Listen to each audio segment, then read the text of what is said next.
कहते हैं सोने की चमक कभी नहीं पड़ती। पहले के बादशाहों से लेकर आज के आप लड़कियों के बारे में तो हम क्या ही कहें। चाहे आपकी बीवी नाराज हो या गर्लफ्रेंड को प्रपोज करना हो, रिंग से लेकर हार तक सोने का कोई भी आइटम इस काम को आपके लिए बेहद आसान कर देता है।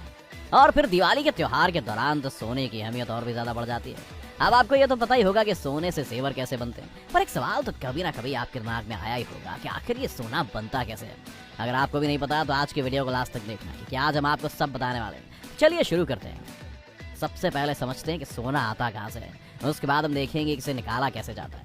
दोस्तों, हमारी पृथ्वी के गर्भ में बेशकीमती चीजों का भंडार है।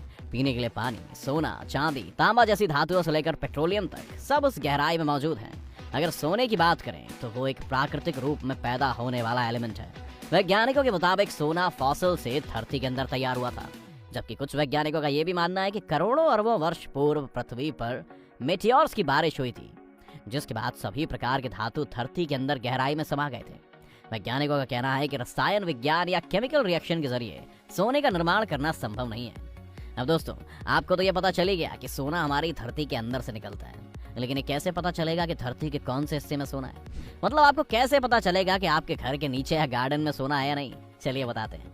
जमीन के अंदर सोना पता करने के लिए सबसे पहले भूवैज्ञानिक ग्राउंड पेनिट्रेटिंग रडार (GPR) का इस्तेमाल कर भूमि में सोने की मौजूदगी का पता लगाते हैं। ये रडार जमीन की मिट्टी की डेंसिटी और मैग्नेटिक गुणों की मौजूदगी को रिकॉर्ड करता है और इसके आधार पर ग्राफ तैयार करता है।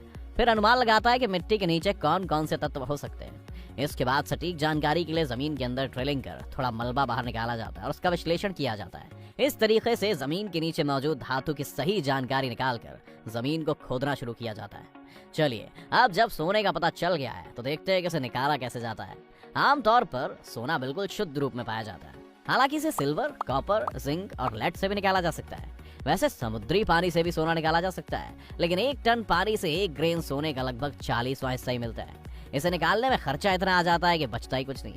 अब ये तो वही बात हो गई कि नंगा नहाएगा क्या और निचोड़ेगा क्या। सोना आमतौर पर 2 तरह के डिपॉजिट में पाया जाता है, लोड या वेन डिपॉजिट और प्लेसर डिपॉजिट। अब ये आपके सर के ऊपर से हो गया होगा, तो हम इसे भी एक्सप्लेन कर देते हैं। पहला था लोड या वेन डिपॉजिट।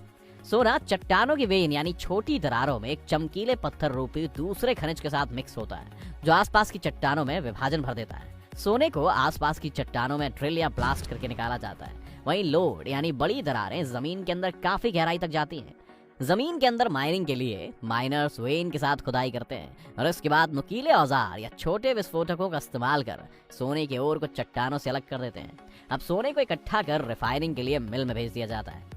दूसरा होता है प्लेसर डिपॉजिट। ये गोल्ड ओर के बड़े टुकड़े और दाने होते हैं, जो कि लोड डिपॉजिट से नदी की धारा के साथ बहकर आ जाते हैं और सामान्य तौर पर रेत या कंकड़ के साथ मिक्स हो जाते हैं।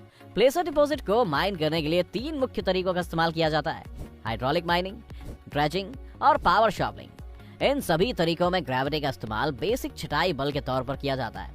और अब जब ओर हमारे पास आ गया है, तो अब हम देखते हैं कि इस ओर में से सोना कैसे निकाला जाता है। सोने को ओर से अलग करने के लिए कई मेथड्स हैं, जिनमें से एक का इस्तेमाल किया जाता है। सोना निकालने के लिए कौन सी माइनिंग तकनीक का इस्तेमाल होगा, ये डिपॉजिट के प्रकार पर ही डिपेंड करता है। माइनिंग तकनीक से सोना निकालने के बाद इसे रिफाइन करने के लिए 4 प्रोसेसेस में से एक का इस्तेमाल किया जाता है, और वो है फ्लोटेशन, साइनाइडेशन, एमलगमेशन और कार्बन इन पल्प। और कौन सा प्रोसेस इस्तेमाल करना है ये डिपेंड करता है ओर की पिसाई पर। तो चलिए एक एक करके जानते हैं अब उन प्रोसेस के बारे में।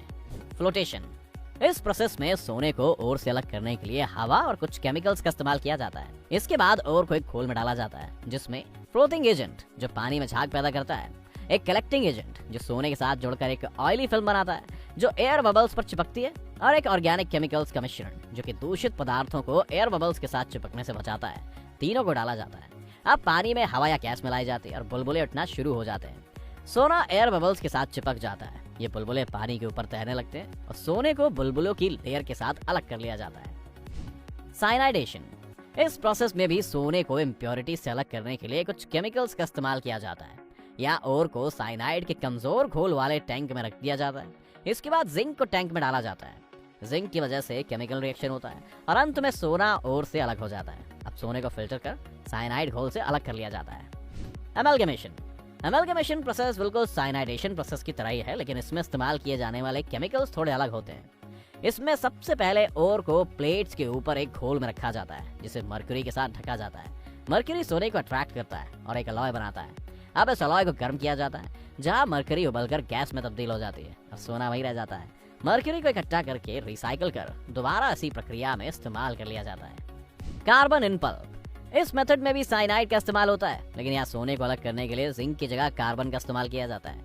इसमें सबसे पहले ओर को पानी के साथ मिलाकर एक पल्प तैयार किया जाता है। अब सोने को घोलने के लिए साइनाइड को शामिल किया जाता है और उसके बाद गोल्ड के साथ बांधने के लिए कार्बन डाला जाता है। इसके बाद कार्बन पार्टिकल्स को पल्प से अलग कर दिया जाता है और इन्हें गर्म कास्टिक कार सोल्यूशन में रखा जाता है।